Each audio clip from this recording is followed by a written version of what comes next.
ক্ষমতায় বিএনপি থাকে আর যদি আপনারা অন্য দলকে ভোট দেন, আমি কিন্তু আপনাদের কাউকে ছাড়বো না। আমি তাদের ঘর বাড়ি সব পুরায়া ছারকার করে দেবো। বাঙ্গুরি, কাকসার, চাষারপাল, দলাহাস, সেপারা, উনজুটি সবগুলি গ্রাম নিয়ে কিন্তু অতীতে কিন্তু আমি কখনো আপনারা আমাকে অপমানিত হইতে দেননি। ইলেকশন করছি, গুনাইকর থেকে সবচেয়ে ম্যাক্সিমাম ভোটই 95% বেশি ভোট আপনারা দিচ্ছেন আমাকে। এবং যা কাজ করা এখন যা আছে দৃশ্যমান কাজ সবকিছু কিন্তু আমারই করা। সুতরাং আপনারা কি চান যে আমি আবার অপমানিত হই? আপনি কি চান আমি অপমানিত হই?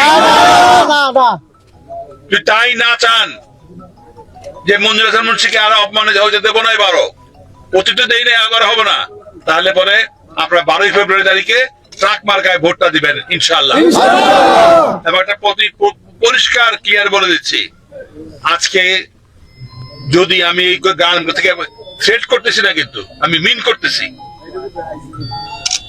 আমাদের বিএনপি সরকারি তারেক রহমান সাহেবই সরকার গঠন করবে আমি অতীতে কিন্তু কারো ব্যাপারে কোন রকম খারাপ কোনো সিদ্ধান্ত দেই নাই। আমি কারো বিরুদ্ধে কোনো মামলা করতে করি নাই, কিন্তু আমাকে এবার কিন্তু খারাপ হইতে দিয়েন না। আমি যদি খারাপ হই, খারাপের খারাপ পথে দেখাবো। গুনাইগর হোক, কুঞ্জুটি হোক, বাংলাদেশ হোক, যেই যায় আমার মামা হোক, আপনার খেয়াল আছে আমার মামার আমি থানায় দিয়েছিলাম, ওই